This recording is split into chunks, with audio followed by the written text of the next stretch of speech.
নমস্কার সবাইকে। আমি বাপি দেবনাথ ওরফে নীল, আগরতলা চন্দ্রপুরের বাসিন্দা। দীর্ঘদিন কলকাতায় আছি কর্মসূত্রে এবং আগরতলা উমাকান্ত একাডেমির প্রাক্তনী।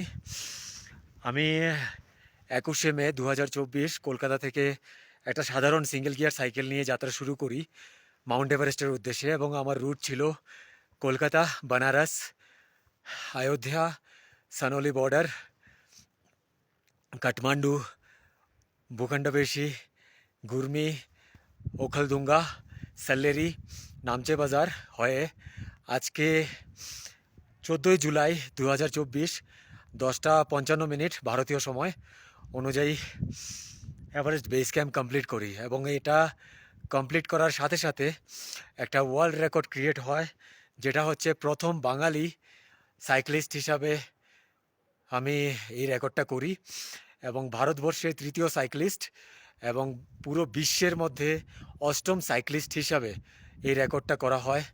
সাইকেল নিয়ে মাউন্ট এভারেস্ট পর্যন্ত পৌঁছানো, তাও কলকাতা থেকে। এবং আমার সাইকেলের কোনো গিয়ার নেই, কোনো কিছু নেই, একটা নর্মাল সাধারণ সাইকেল সিঙ্গেল গিয়ার।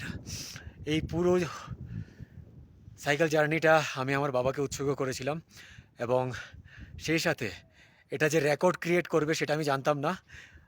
সেটা কমপ্লিট করার পর আমি জানতে পারি যে এটা একটা ওয়ার্ল্ড রেকর্ড ক্রিয়েট করেছে এখানকার যারা অফিসিয়ালস আছে এবং বিভিন্ন পয়েন্টে যারা কর্মরত, খুমজু, তারপর সাগরমাথা পার্কে, ওদের থেকে আমি যে জিনিসটা জানতে পারলাম এবং তারপরেই আমি সেটা আপলোড করলাম যে একটা ওয়ার্ল্ড রেকর্ড আমি আমার ত্রিপুরাবাসীদের উদ্দেশ্যে দিলাম এবং পশ্চিমবাংলার উদ্দেশ্যে এবং পুরো বাঙালি জাতির উদ্দেশ্যে, যে প্রথম সাইক্লিস্ট হিসাবে এভারেস্টের বেস ক্যাম্পে আমি সাইকেল নিয়ে পৌঁছাতে পেরেছি।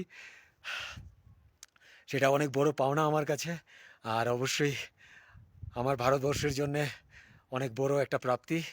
একটা বিশ্ব রেকর্ড তৈরি হলো। ধন্যবাদ সবাইকে আমার সাথে সোশ্যাল মিডিয়াতে যুক্ত থাকার জন্যে এবং আমাকে সাপোর্ট করার জন্যে। আর এখানে শুরুর থেকে যারা আমাকে সাপোর্ট করে যাচ্ছিল, সাউথ ত্রিপুরা ইউথ, আর আমার স্যার সঞ্জয় সিনহা স্যার, তো এটাই বলবো, অসম্ভব বলে কোনো কিছু নেই, শুধুমাত্র ইচ্ছে শক্তি থাকা চাই যে এটা কমপ্লিট করতে হবে।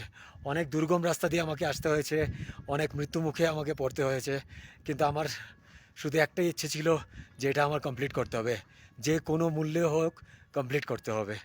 তো সবাই ভালো থাকবেন, আশা রাখি আগামী দিনে আরও অনেক কিছু করার ইচ্ছে আছে। জানি না কতটা কী করতে পারবো, কিন্তু করার চেষ্টা করব।